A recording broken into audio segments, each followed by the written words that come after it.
Sí, ahí comenzó la grabación. Así que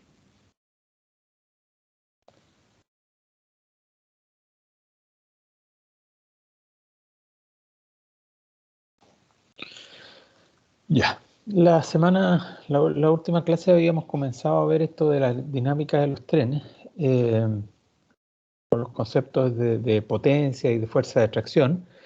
Y a lo que se refiere esto es para poder determinar en cada caso, a partir del equipo tractor, que son las locomotoras o todos los equipos que tienen algún tipo de fuerza propulsora para poder mover los trenes, cuánta fuerza son capaces de entregar esos equipos tractores para poder arrastrar un número determinado de carros, ya sean de coches de pasajeros o de carros de carga. En general, los coches de pasajeros son muy livianos, independiente que vayan cargados con pasajeros, pero la carga es mucho más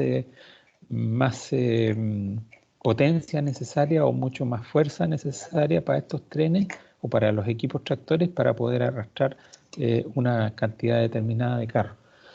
Eh, las características del equipo tractor se miden generalmente en la potencia que son capaces de entregar. Y esa potencia habíamos visto que eh, depende, digamos, depende del fabricante. El fabricante establece, de acuerdo a las características del motor, al peso que tiene el equipo, al peso adherente, que finalmente el peso es el que se ejerce sobre los rieles y permite que las ruedas metálicas puedan rodar sobre los rieles. eh, a partir de la potencia, entonces, nosotros podemos, de esta expresión que tenemos aquí, podemos despejar la fuerza que es capaz de entregar una locomotora. Y la fuerza no es más que el esfuerzo que es capaz de entregar en el gancho o en el enganche final que tiene esa locomotora y lo que es capaz de arrastrar eh, a continuación de su posición. Eh, las locomotoras, desde hace bastante tiempo, las locomotoras diésel eléctricas o eléctricas que tenemos hoy en día, que son las más comunes que se utilizan, ya la energía de vapor o la locomotora de vapor prácticamente no existen, o las que existen son solamente relacionadas con servicios turísticos, en fin, que hacen un poco eh, idea de lo que fue el transporte ferroviario en los inicios. Eso ya casi no se usan. Entonces usamos hoy día la tracción diésel y la tracción eléctrica. Finalmente, las locomotoras en general, las locomotoras y los automotores, los equipos de pasajeros, eh, los motores de tracción o los motores directos que generan el movimiento en general son solamente motores eléctricos, y la energía eléctrica por la cual se mueven esos motores puede ser producida de dos formas. Una, a través de plantas diésel que generan energía eléctrica para que esos motores se puedan mover. Esos son los equipos diésel eléctricos. Y las otras que son locomotoras o equipos eléctricos propiamente tal, que captan la energía de sistemas de cables que están sobre los rieles, que nosotros denominamos catenaria o hilos de contacto o cables de contacto, de los cuales por medio de pantógrafos se adquiere la energía eléctrica para poder mover los motores de tracción. Y los motores de tracción son los que entregan finalmente la potencia hacia los rieles a través de las ruedas y se pueden mover. Ahora, esa potencia no puede ser excesiva, no puede ser demasiado para no vencer la resistencia que tiene el acero, la fricción del acero de las ruedas con los rieles, para que no se produzca patinamiento o resbalamiento de las ruedas. A partir de esta relación de potencia que estamos viendo, que parte a partir del trabajo que se realiza, en el fondo la potencia es trabajo partido por tiempo, en una unidad de tiempo, y, y y el trabajo es fuerza por distancia.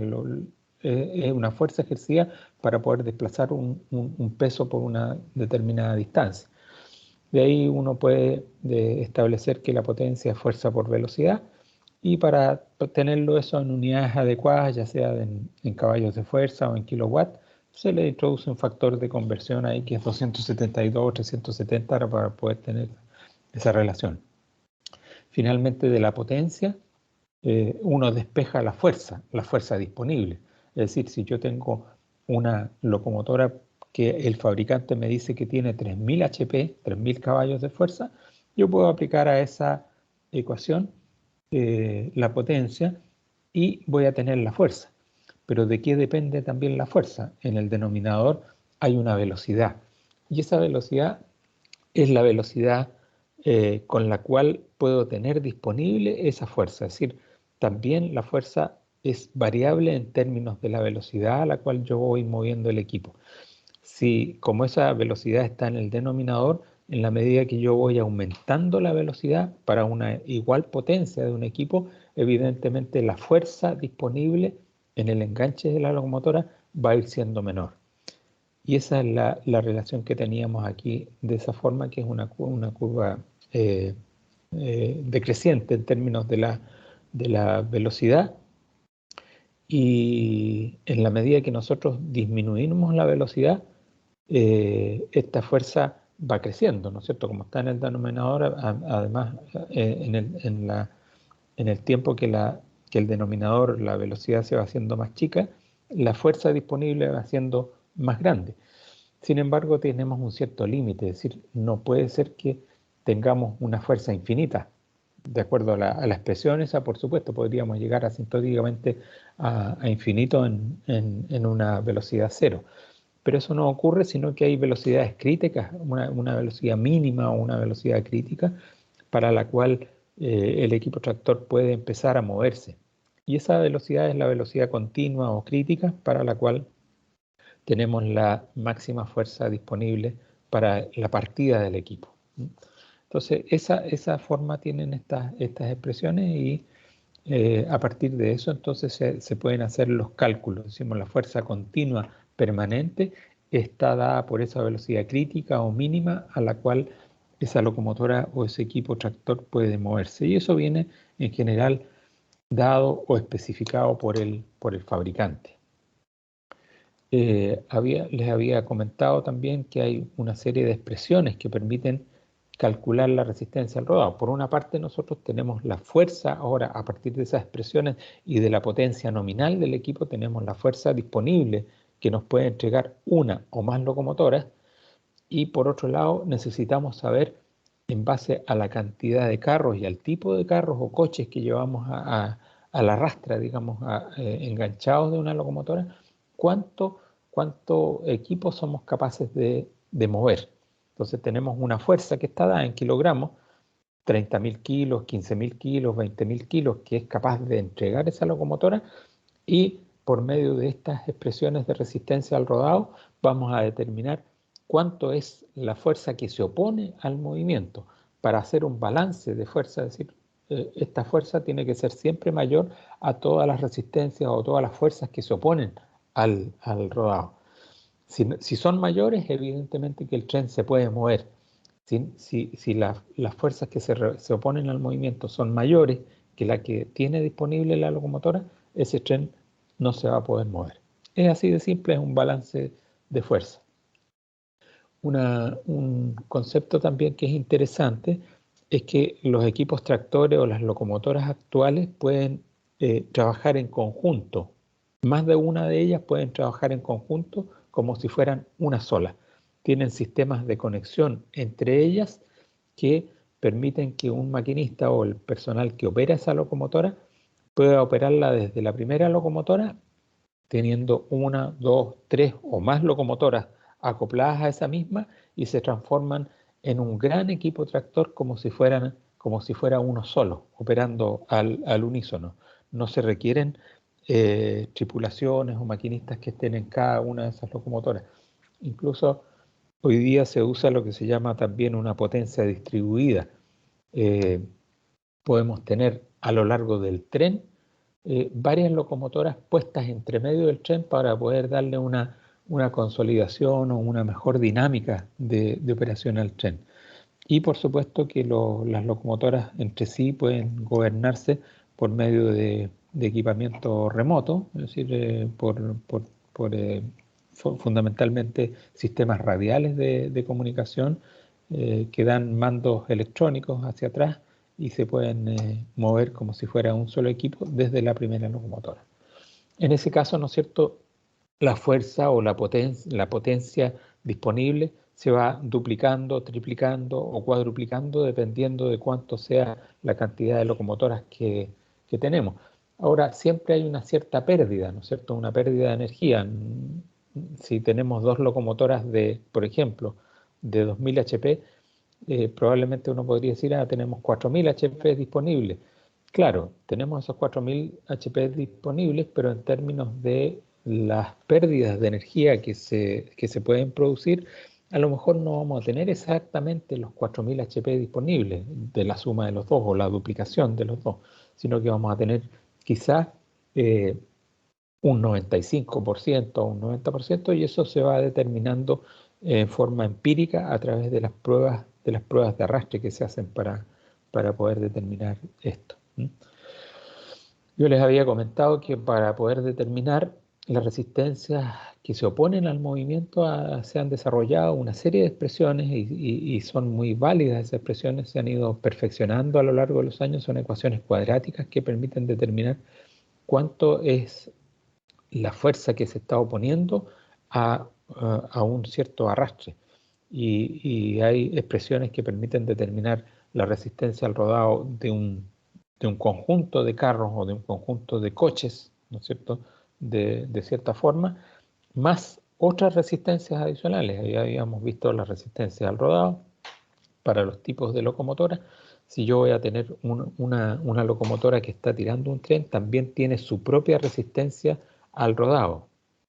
Es decir, el tren completo va a tener una resistencia al movimiento o resistencia al rodado. Primero la propia locomotora o las locomotoras y enseguida todos los carros o coches que van a continuación. Y aparte de eso existen otras resistencias que son las resistencias, bueno, la resistencia media del tren, que es el promedio ponderado, digamos, de la resistencia al rodado, tanto de la locomotora y del equipo rodante, más otras resistencias que se oponen al movimiento que se producen, por ejemplo, por las gradientes. Cuando los trenes van subiendo, ¿no es cierto?, hay un factor adicional de resistencia para poder moverse, que es en proporción al ángulo que tiene esa subida, ¿no es cierto? Ahí habíamos indicado que en términos simples, en términos muy simples, la resistencia por gradiente es igual a tantos kilos por tonelada, ¿no es cierto? Cada tonelada que yo necesito arrastrar por una pendiente, tengo que aplicar una fuerza adicional de kilos de tracción, de kilos de esfuerzo para poder subir ese tren. Y es equivalente a decir que una gradiente de cierto porcentaje, ¿no es cierto? Una gradiente de tanto porcentaje es igual a tantos milímetros por metro que tenga la rampa de gradiente. Por ejemplo, una rampa de gradiente de 2,5% es equivalente a 2.500 milímetros partido por 100 metros, cada 100 metros, ¿no es cierto? Y eso es equivalente a 25 kilos por tonelada. Es tan simple como decir, si yo tengo una gradiente de 3%, voy a tener 30 kilos por cada tonelada de arrastre que necesite subir. Eso es la resistencia por gradientes, por subidas. Y la resistencia por curvas también tiene una expresión, tiene diversas expresiones que dependen en general de la trocha de la vía y del radio de curvatura, y hay una expresión muy simple que tiene en su denominador la trocha y en el numerador la trocha y en el denominador el radio de la curva, todo en metros, y con eso nos da una resistencia por curvas en kilos por tonelada. Finalmente, las resistencias son nominales en términos de kilos por cada tonelada, es decir, Si yo tengo un tren, por ejemplo, que voy a mover con 2.000 toneladas, significa que yo tengo que tener una cantidad de kilos para mover, de kilos de fuerza, para poder mover esas 2.000 toneladas de arrastre. Y eso voy a tener que balancearlo con la potencia que tengo disponible en el tren. Finalmente, lo que uno hace, como les decía, es un balance. Y el balance más completo es el que uno dice, tengo una fuerza disponible, que finalmente es el peso total del equipo, el peso de la locomotoras, de la o las locomotoras, más el peso de los carros, y todo eso por la suma de las resistencias al rodado promedio del tren, más la resistencia por gradiente, más la resistencia por curvatura. Si tengo una vía en recta, por ejemplo, si no hay ninguna curva entre un punto y otro, esa resistencia por curvas pasa a ser cero, y si no tengo ningún cambio de pendiente a lo largo del trayecto, la resistencia por gradiente también pasa a ser cero. Lo que no es cero es la resistencia al rodado del propio tren, que eso tengo que calcularlo con la expresión que les había indicado. Para que puedan ver ese tema, cómo se determina, les voy a mostrar aquí un pequeño ejemplo.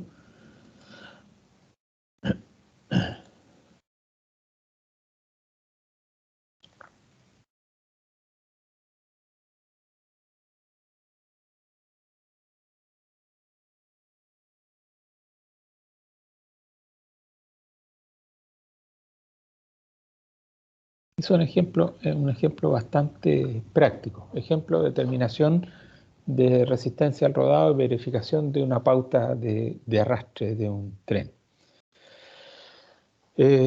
Para el reinicio de las operaciones del ferrocarril de Arica a La Paz, por ejemplo, que esto es un caso práctico que tuvimos durante este año en la zona norte, se consultó un servicio de transporte ferroviario de carga para llevar bobinas de acero entre el puerto de Arica y la frontera con Bolivia, para entregarle esas bobinas de acero al ferrocarril boliviano, con las siguientes características. Y aquí yo les puedo entregar unas determinadas características. El trayecto de la vía que hay entre Arica y la frontera con Bolivia es de 205 kilómetros, trocha 1000 milímetros, la trocha de la zona norte es de 1 metro, radios mínimos de curva de 100 metros del trayecto, la gradiente máxima del sector, como es ferrocarril de montaña, tiene 6%. Hay un sector que es muy complejo en la zona del ferrocarril de Arica a La Paz, que es de 6% de gradiente, es decir, en algún tramo, por cada 6 metros que yo avanzo, por cada 100 metros que yo avanzo en horizontal, la vía sube en pendiente 6 metros de altura. Desde el nivel del mar hasta la frontera, en general la vía sube hasta los 4.000 metros de altura, 3.800, 3.900 metros de altitud. Por eso es que tiene gradientes muy severas en un tramo de 42 kilómetros. El resto del tramo tiene en general gradientes máximas de 3% y también curvaturas mínimas de 100 metros de radio, las curvas más cerradas. Se proyecta mover trenes para el servicio de transporte compuestos con la siguiente configuración. Se pretende, y así se hizo, disponer de 2 locomotoras diésel eléctricas de 6 ejes tractores cada una y con una potencia total de 1800 HP por locomotora, 1800 caballos de fuerza por locomotora. Eso es lo que especifica el fabricante. Hay locomotoras de 2000, de 2500, de 3000, de 4000 HP, pero las locomotoras que están disponibles en este momento para ese ferrocarril en la zona norte son de 1800 HP. De esos 1800 HP, no todos están disponibles para la tracción. Hay una parte de esa potencia que se usa en la producción de energía eléctrica, en la producción de aire comprimido para los sistemas de freno, y por lo tanto hay una cierta reducción. Para la tracción son 1650 HP solamente disponibles. Eso es lo que uno tiene para poder ejercer una fuerza de tracción. Aquí el fabricante, o en este caso para este ejemplo, uno dice el esfuerzo de tracción continua a máxima potencia es de 38.445 kilogramos fuerza por cada locomotora a 20 kilómetros por hora. Es decir, el esfuerzo continuo, ¿se acuerdan a partir de esa expresión que teníamos de la fuerza en términos de la potencia? Bueno, aquí el esfuerzo de tracción nos lo están dando, nos dicen, usted va a tener un poquito más de 38.000 kilogramos de fuerza disponibles en el enganche para poder traccionar su tren, y la mínima velocidad para este esfuerzo continuo es de 20 kilómetros por hora. Si esa velocidad se reduce a menos, a 15 kilómetros por hora o a 10 kilómetros por hora, probablemente va a tener una pérdida de potencia, va a tener menos potencia que esos 38.000 o esa fuerza de menos que de 38.000 kilogramos fuerza. ¿Qué es lo que se pretende mover? 8 carros planos con una tara de 13,8 toneladas cada uno. La tara es el peso propio del equipo, ¿no es cierto? Y una capacidad de carga neta de 30 toneladas. Es decir, a cada carro yo le puedo poner una carga de 30 toneladas encima. Por lo tanto, el peso bruto total por cada carro es de 43,8 toneladas. ¿Qué es lo que se considera en el peso bruto total? Es la tara, que es el peso propio, más la carga que es capaz de arrastrar. Se nos pide aquí establecer las resistencias totales al rodado con los datos disponibles y determinar si es posible que el tren sea capaz de efectuar ese servicio en las condiciones proyectadas en el sector de 6% de gradiente y también en el de 3% de gradiente. En el caso de no ser posible, se pregunta cuál es el número máximo de carros que sería capaz de arrastrar el conjunto de las dos locomotoras operando en el sector de 6% de gradiente. Aquí se está hablando que tenemos dos locomotoras disponibles en conjunto para que puedan operar juntas y ser capaces de arrastrar este tren. ¿Cómo se calcula esto? Bueno, aquí está el análisis. También hay datos que se entregan. Cada locomotora diésel eléctrica tiene 6 ejes tractores. El peso total de la locomotora bruto es de 90 toneladas, 15 toneladas por eje, y una sección transversal de 9,72 metros cuadrados. ¿Para qué nos dan la sección transversal? Que es mirando de frente el tren. Para incorporar dentro de las expresiones de Davis esa sección, esa área de esa sección transversal, para determinar también lo que es capaz el aire, digamos, de oponerse al movimiento del tren. Entre otras cosas, vamos a necesitar eso, vamos a necesitar determinar la resistencia al rodado por gradiente y la resistencia al rodado por las curvas. El esfuerzo de tracción máximo continuo para una locomotora es de 38.445 kilos fuerza a 20 kilómetros por hora, y los carros planos ahí se indican sus condiciones. Su tara, ya lo veíamos, 13,8 toneladas, carga neta 30 toneladas. El tren va a tener 8 carros de 4 ejes cada uno, peso bruto total de 43,8 toneladas por carro. 10,5 toneladas por eje. Como cada carro tiene 4 ejes, el 43,8 se dividen por 4 y ese es el peso por eje. Y también tiene una cierta sección transversal los carros, una sección transversal de 4,05 metros cuadrados. Trocha 1 metro, radios mínimos de curva de 100 metros y gradientes máximas. Se nos pide analizar para el sector de 6% de gradiente y el sector de 3% de gradiente. Se nos da también un factor de adherencia a considerar. Aquí estamos considerando que hay rieles secos que no se oponen al movimiento, que no hay lluvia ni humedad, a pesar de que puede haber un poco, ¿no es cierto? Pero se pide considerar factor de adherencia 0,25. Al operar en tracción múltiple las dos locomotoras juntas, el esfuerzo de tracción continuo en este caso lo duplicamos y sería 76.890 kilogramos fuerza, que es las dos locomotoras operando en conjunto. ¿Cómo se calcula la resistencia al rodado? Simplemente aplicando las expresiones de Davis. Primero, para las locomotoras diésel eléctricas, aquí se calcula para una locomotora. Esa misma expresión nosotros hacemos el reemplazo, ¿no es cierto? 0,65 más 13,16 partido por P, en que P es el peso por eje y N es el número de ejes que tiene el equipo, A es la sección transversal y B es la velocidad.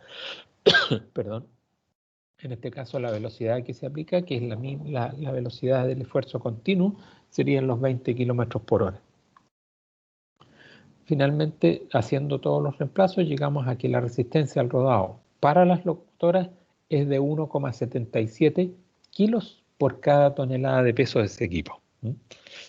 Ese es para las locomotoras. Ahora, como son dos locomotoras, tengo que sumar ambas resistencias al rodado y finalmente tengo 3,548 kilos por cada tonelada de peso. En este caso las locomotoras tienen 90 toneladas cada una. Para los carros lo mismo, hago el mismo reemplazo de los datos que me han dado. P es el peso por eje de cada carro, que lo tengo expresado, y cada carro tiene 4 ejes, por eso va 4 por 10,95, que es el peso por eje de cada carro. Finalmente, cada carro va a tener 2,166 kilos de resistencia al rodado por cada tonelada de arrastre. Como son 8 carros los que pretendo llevar en ese tren, al multiplicarlo por 8 me da un total de 17,328 kilos por cada tonelada. Enseguida lo que tengo que hacer es calcular la resistencia media del tren al rodado, por esta expresión que también está dada, se las indiqué ahí, que es como un promedio ponderado, ¿no es cierto? El peso de las locomotoras, el peso del equipo y las resistencias al rodado. Aquí estarían las resistencias al rodado de las locomotoras y la resistencia al rodado del equipo rodante, que sería esto que está acá. Hago los reemplazos que correspondan y la resistencia media del tren al rodado, que es la expresión que voy a utilizar finalmente en ese balance de energía que voy a hacer, me da 12,652 kilos por cada tonelada. Esa sería la resistencia media del tren al rodado. Después viene la resistencia por las gradientes, que es un dato tan simple. Uno dice en sector de gradiente del 6%, significa que la rampa sube 6 metros por cada 100 metros que yo ando en horizontal. Es decir, 6.000 milímetros por cada 100 metros. Haciendo la equivalencia me dice que la resistencia por gradiente es de 60 kilos por tonelada. Equivalentemente, para el sector de 3% de gradiente es menor, ¿no es cierto? En el caso del 3% de gradiente, yo subo 3 metros por cada 100 metros de avance en horizontal. Y ahí tengo las dos resistencias en gradiente, dependiendo si voy en el tramo de 6% de gradiente o si voy en el tramo de 3% de gradiente. Y la resistencia por curva se puede emplear la expresión más simple, que es en términos de la trocha y del radio de curva, que es 500 por T partido por R, en que T es la trocha del tramo en estudio y R es el radio de curvatura, me da 5 kilos por tonelada. Finalmente tengo que determinar la resistencia total del tren al rodado, que no es más que la suma del peso de la locomotora más los carros que llevo digamos, arrastrando, con la resistencia media del tren, la resistencia por gradiente y la resistencia por curvatura. Y eso ya lo tenemos calculado ahí y es tan simple como hacer los reemplazos, ¿no es cierto? Y me dice que la resistencia total del tren al rodado es de 25.274 kilogramos fuerza, ¿no es cierto? Ese es para el caso de gradiente de 3%. Ahí yo lo que hice fue reemplazar, en el caso de la gradiente, los 30 kilos por tonelada.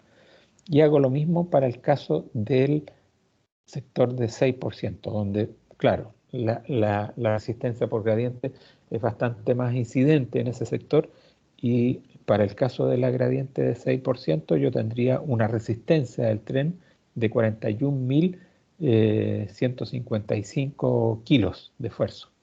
Por lo tanto, lo que yo tengo que tener como disponibilidad es una fuerza que sea suficiente para arrastrar, ya sea 25.275 kilos en sectores de gradiente 3% y de 41.156 kilogramos fuerza en, en sectores de gradiente de 6%.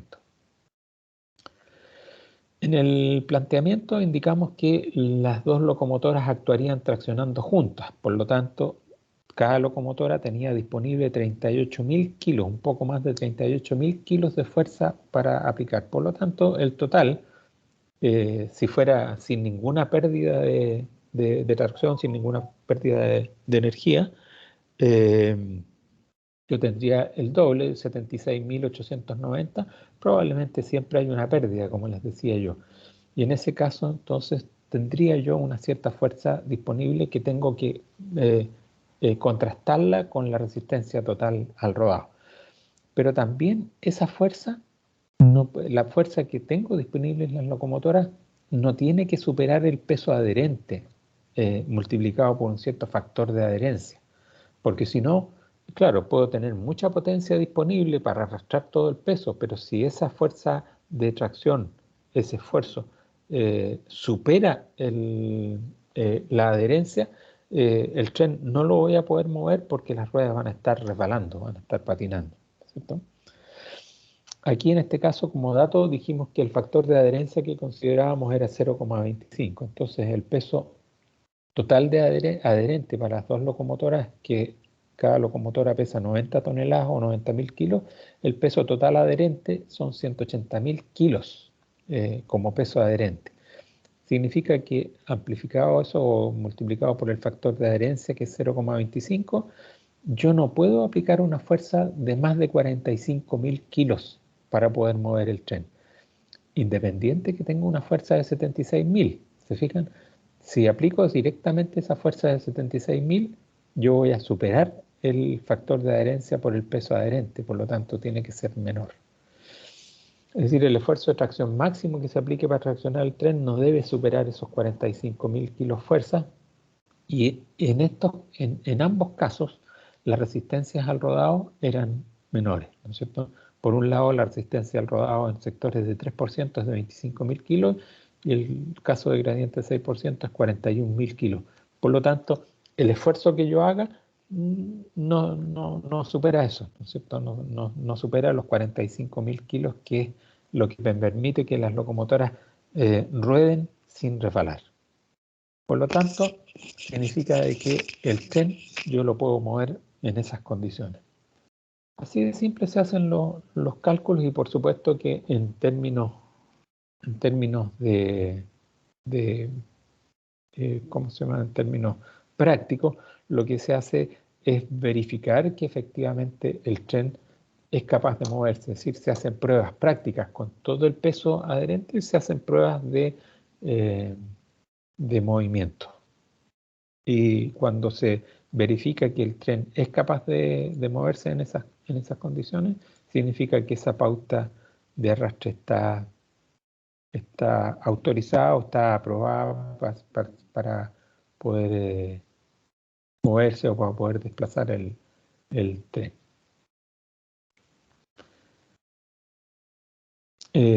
Bueno, ahí yo lo que les había dicho la semana anterior también es que teníamos para cada sector de la vía cuadros de pautas de arrastre donde establecemos todos los tramos de la vía, dependiendo, eso para cada ferrocarril en particular, y dependiendo de las potencias de cada locomotora, decimos en tal o cual sectores estas locomotoras son capaces de arrastrar tanta carga. Eso es en términos de lo que consideramos dinámica de los trenes. Y vamos a ver otra cosa ahora adicional, que sería el relativo a la circulación de los trenes. Y bien, es bastante sencillo el tema este del cálculo del arrastre y de las potencias. Organización y gestión del tráfico de los trenes. La gestión del tráfico de los trenes se efectúa a través de centrales de control de tráfico. Las centrales de control de tráfico son oficinas o son lugares donde se administra el movimiento de los trenes. Ahora, se administra siempre apoyado en sistemas que son de diversos tipos. Hay Hay sistemas que permiten determinar la ubicación de los trenes en terreno, en la vía, por medio de circuitos de vía, donde en cada lugar de la vía o en cada lugar de los tramos de la vía donde están circulando los trenes son detectados por medio de corrientes eléctricas que hay entre los rieles. Y eso transmite a la central de control de tráfico la ubicación de ese tren y le indica que ese un bloque o un tramo determinado está ocupado por un tren. Y el movimiento de los trenes se gestiona de esa forma. Actualmente también lo que se hace, tal como en el tráfico aéreo, todos los trenes están equipados también, en general las locomotoras están equipadas con sistemas de posicionamiento satelital, que es una de las cosas más seguras que existe actualmente para poder determinar eso. Entonces, complementario al tema de los circuitos vía o los equipamientos que hay para poder detectar la presencia de trenes en los rieles, existen estos otros sistemas de ubicación de trenes por medio del posicionamiento georreferenciado o satelital a través de GPS. Existen sectores donde no hay vías electrificadas o no hay vías que tengan equipamiento para poder detectar por medios electrónicos la presencia de los trenes. En esos casos, a lo que se recurre es solamente al posicionamiento satelital y eso acompañarlo de sistemas de gestión computacionales para poder dar seguridad al tráfico de trenes en uno y en otro sentido. En general, los ferrocarriles no tienen todos dobles vías, es decir, que una vía sea para un sentido de tráfico y la otra vía sea para otro sentido de tráfico. Claro, hay tramos de la vía, por ejemplo, acá entre Santiago y Nos, Ferrocarriles del Estado tiene 4 vías paralelas, que 2 sirven para un propósito y otras 2 sirven para otro propósito. Pero las vías pueden ser usadas en distintos sentidos, es decir, una vía 1 podría ser utilizada para un sentido de movimiento de norte a sur y de sur a norte respectivamente, y hacer los cruzamientos de los trenes entre medios, es decir, las centrales de control tráfico administran el tráfico de tal manera de que los trenes utilizan al máximo la capacidad disponible de operación. Y eso obliga a que los sistemas de circulación sean muy seguros. Tienen que ser muy seguros para evitar las colisiones de trenes que en el desarrollo y en la vida de los ferrocarriles han ocurrido muchos accidentes por malas administraciones o por fallas de los sistemas, que en general los sistemas tienen que ser lo más seguros y autoprotegidos posibles, digamos, de manera de que se eviten los riesgos de colisiones entre uno y otro tren. La circulación de los trenes, ¿cómo se hace? Cada tren se identifica con un número y que en general la numeración de los trenes van tal como se hace en el caso de los aviones, la numeración de los trenes identifica cuál es el sentido de movimiento. Por ejemplo, yo puedo decir que los trenes con números impares van en sentido por ejemplo, de norte a sur, y los trenes pares irían de sur a norte, por ejemplo, para poder identificarlo. Y eso se incorpora a los sistemas y da un cierto nivel de seguridad independiente de todos los otros factores de seguridad. Como ejemplo, acá en el caso de Ferrocarril del Estado tenemos algunos casos que no se los indico como cultura general. Por ejemplo, para la central de control tráfico, los trenes del servicio Alameda Chillán, los que van al sur, se identifican como el tren 01, el 03, el 05. Esos irían los trenes de norte a sur. Aparte de eso, se les coloca una sigla para identificar cuál es el servicio que están circulando o qué empresa es la que está moviendo o qué filial es la que está moviendo un determinado tren. Por ejemplo, los trenes de pasajeros de la línea Central Sur, todos tienen un prefijo 22, 22.001, el tren 22.003, el tren 22.005, etcétera, etcétera, que son los trenes que salen de norte a sur, y los trenes que vienen desde el sur, desde Chillán, por ejemplo, son los impares, el 22.002, el 4, el 6 y el 8, etcétera. Para otros servicios más cortos, por ejemplo, la Alameda Rancagua, el 22.501, que sería el primer servicio que sale en el día hacia Rancagua desde Alameda, y así sucesivamente el 22.503. Y los que salen desde Rancagua hacia el norte son el 22.502, 504, 506, etc. Eso sería para trenes de pasajeros. Para trenes de carga, por ejemplo, se les agrega otro prefijo que depende de la empresa que está operando. El tren 50.000, todos los 50.000 son trenes de uno de los porteadores que operan sobre ferrocarriles del Estado. El tren 60.000 son de otro porteador, y así si hubieran más porteadores de carga o más empresas de transporte de carga, se le irían agregando prefijos para poder ir identificando los trenes. Por ejemplo, en el servicio Alameda-San Antonio, Alameda-Barranca, todos los días hay trenes 201, 203, 205, etcétera, etcétera. En este caso serían de este a oeste, el 201, 203. Y ambos porteadores podrían tener un tren inicial. El FEPASA podría tener el tren 201 y Transap también el tren 201, y se diferencian con el prefijo del número identificatorio de la empresa. Esas son convenciones que se utilizan para la numeración de los trenes. Señales de los trenes. También por temas de seguridad, los trenes deben estar dotados de señales luminosas propias, o sea, deben tener luces propias, y además, eso es lo básico, digamos, deben tener luces de posición delantera, luces de posición trasera, y aparte de eso deben tener también otros sistemas de seguridad que identifican también la integridad del tren propiamente tal, o sea, que el tren esté compuesto y que no se haya separado. Ahora, si por alguna razón falla algún enganche de algún tren, veíamos nosotros en el sistema de freno que al desacoplarse una de las mangueras, la presión que existe del aire comprimido a lo largo de todo el tren se va a la atmósfera, y en ese caso entonces hace que cada una de las fracciones de los trenes que se han separado se apliquen y se frenen por seguridad.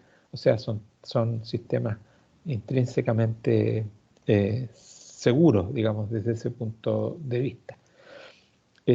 Actualmente también se han incorporado desde el principio de la década de los 2000, de los años 2000, se han incorporado también sistemas electrónicos de control del freno de los trenes, de manera de no depender solamente de la presión del aire, del aire comprimido, sino que también sistemas electrónicos que permiten detectar que las presiones son las adecuadas y están vigentes, y si algo no funciona bien, finalmente lo que hace esos sistemas es detener el tren por seguridad, o detener cada una de las fracciones de trenes. Bueno, hay clasificación de los trenes regulados y trenes regulares, digamos, y trenes extraordinarios, dependiendo, y con eso se les identifican cada una de sus nomenclaturas. También están definidas las velocidades máximas de los trenes para cada uno de los tramos que tiene cada vía del ferrocarril donde operan. Existen velocidades reales de marcha, velocidades medias y velocidades comerciales.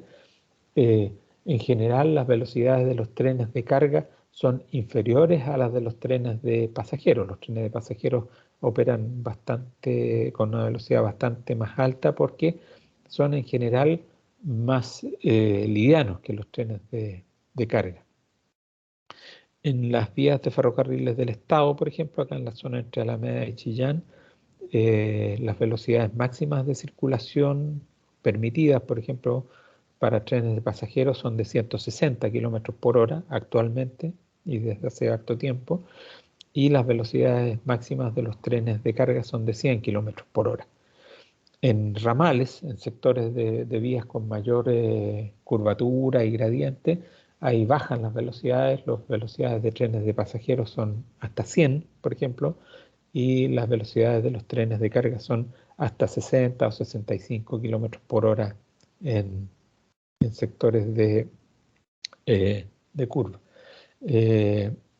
Por razones de seguridad y por y por la existencia de muchos cruces a nivel y problemáticas que hay de interacción con otros medios de transporte en la zona entre Alameda y Rancagua, entre Alameda y Chillán, las velocidades se reducen un poco, entonces está permitido por un tema, como les digo, de seguridad, no los 160 kilómetros por hora que permite la vía, sino que hasta 140 kilómetros por hora.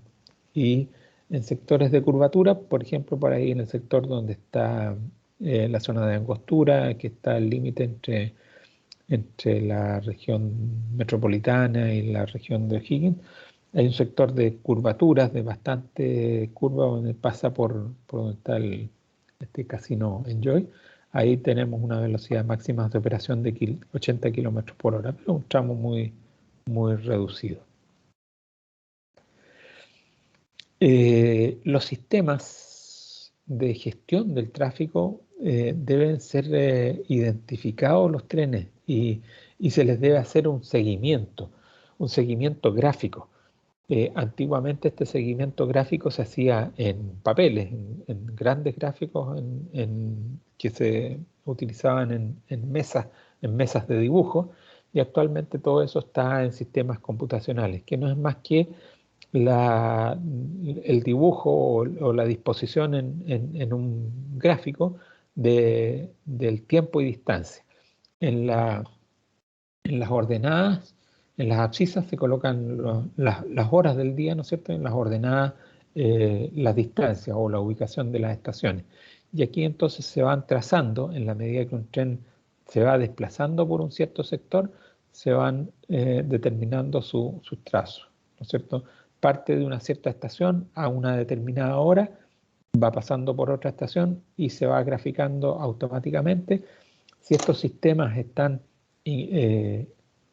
apoyados más aún con sistemas de GPS, esa ubicación es instantánea. Es decir, aparte de esta ubicación del gráfico tiempo-distancia, también tenemos gráficos donde se va viendo la posición del tren en cada uno de los sectores. Y por supuesto que también existen sistemas de seguridad para determinar cuándo dos trenes van a enfrentarse, ¿no es cierto? Y generalmente esos trenes se enfrentan en las estaciones de cruzamiento. Si por alguna razón se llega a producir una falla, probablemente los trenes se van a enfrentar en plena vía y eso sería catastrófico. Ha ocurrido. Ha ocurrido en la historia de Chile y en la historia del mundo la colisión de trenes entre sí por fallas de los sistemas o por fallas del personal. Fundamentalmente terminamos indicando que muchas de las fallas son fallas del personal. Bueno, los trenes actuales también tienen sistemas de protección donde los mismos GPS o los mismos sistemas de posicionamiento satelital van determinando si la distancia mínima entre dos trenes empieza a ser muy reducida, eh, actúan sobre los sistemas de gobierno, los sistemas de manejo de los trenes, de modo de evitar las colisiones y que los trenes se detengan y poder determinar qué fue lo que sucedió en cada caso. Aquí, por ejemplo, en el gráfico de la derecha, si ustedes pueden ver, hay un tren que partió desde una estación Hall el tren número 100 y se detuvo en una estación East Pittsburgh en un tiempo indicado posterior. Y ahí este tren estuvo detenido desde la 1 de la mañana, desde poco antes de la 1 de la mañana, hasta después de las 2:30. Estuvo detenido. Y eso permitió que este otro tren que había salido a las 12 a.m., a las 0 horas desde un punto, eh, un poco más tarde, a las 12:40, por ejemplo, desde un punto, se pudo trasladar, se detuvo acá, siguió trasladándose y pudo hacer cruzamiento con ese tren en la estación de East Pittsburgh, ahí. ¿Se fijan? Y pudo seguir trasladando. Este otro tren estuvo detenido aquí y después se devolvió hacia la estación anterior desde las 2 hasta las 2 y tanto de la mañana. Esos son los gráficos típicos de operación. Cada tren tiene, o cada ferrocarril tiene, además para la organización y gestión del tráfico de los trenes, reglamentos de operación. y no solamente reglamentos de operación, sino que marcos legales de funcionamiento. En Chile el marco legal está establecido primero por la Ley General de Ferrocarriles. Además, la empresa de los ferrocarriles del Estado tiene una propia ley orgánica de funcionamiento, decretos supremos, decretos que son firmados por el presidente de la República, que complementan esas leyes, y aparte de eso están los reglamentos y manuales de operación.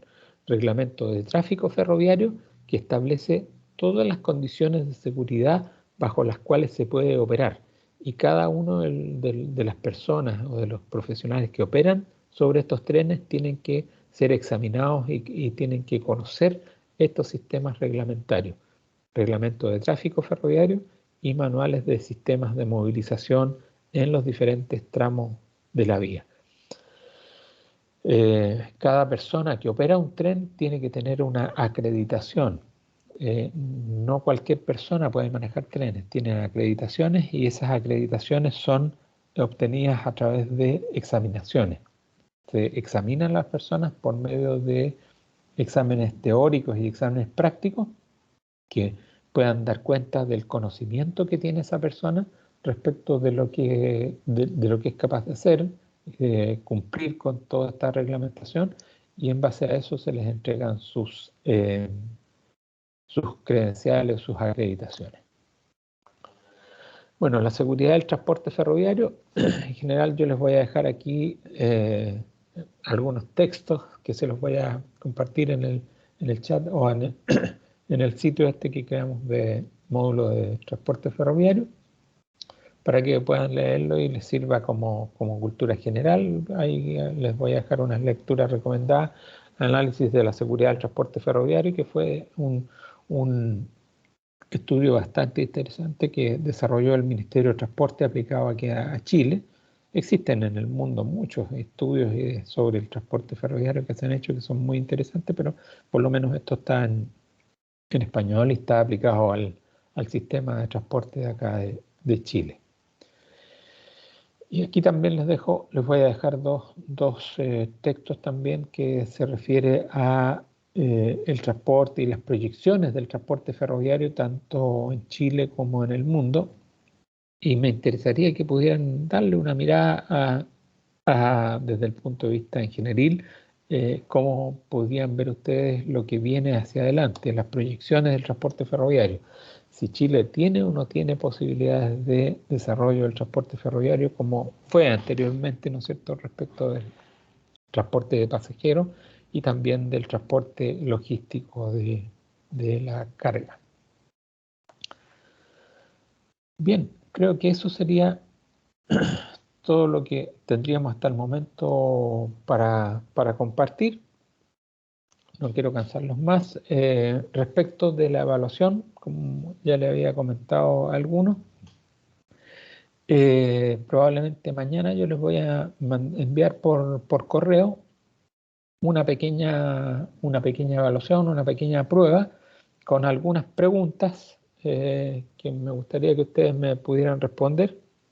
No son preguntas para memorizar cosas ni para entregar resultados de tipo de repetición, ¿no?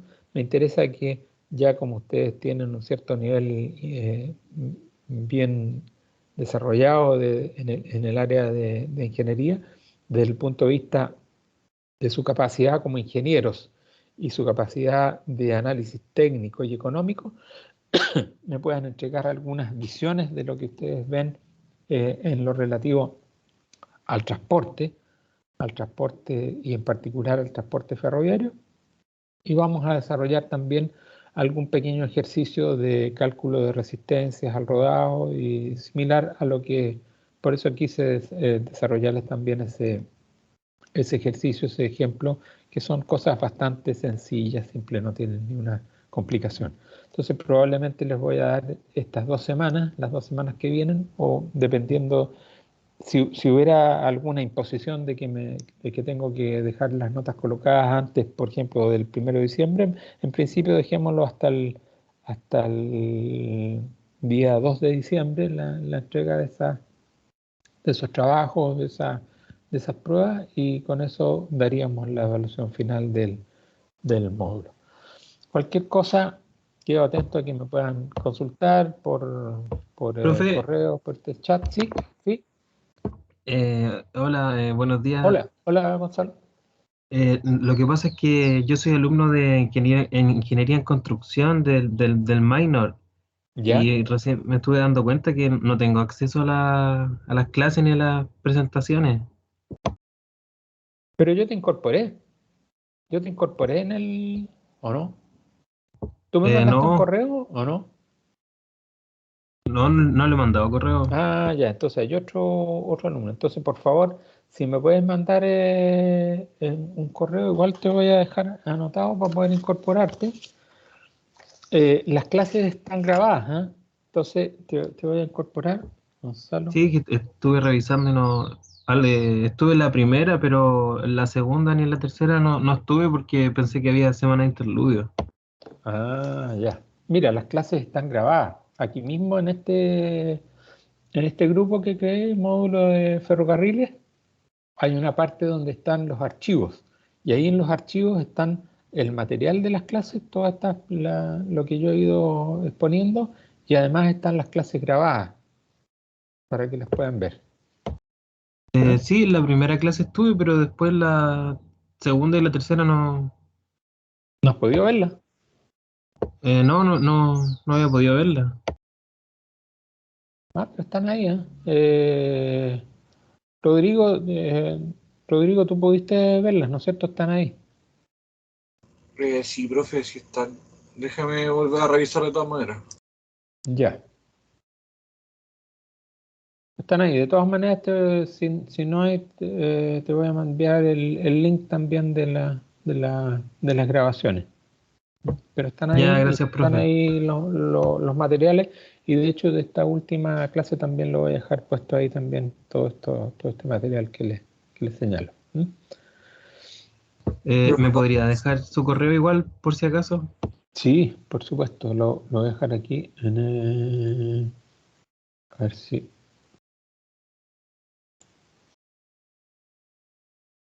J. Pávez. R.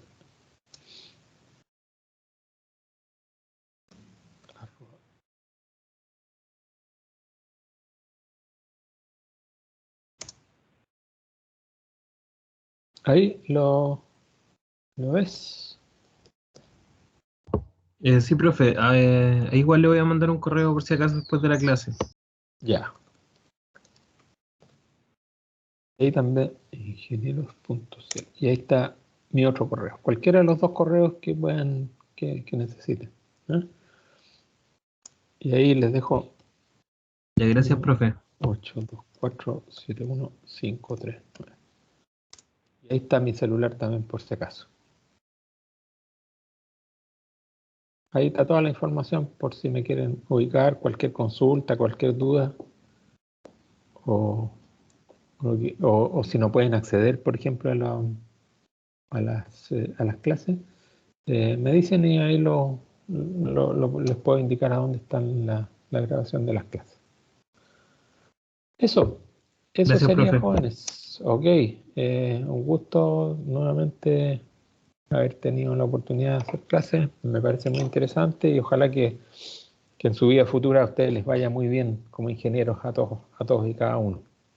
Tal como yo he tenido muchas satisfacciones en la vida con la ingeniería, que es muy interesante. ¿Mm? Ok, entonces gracias, profe. nos Sí, estamos profe.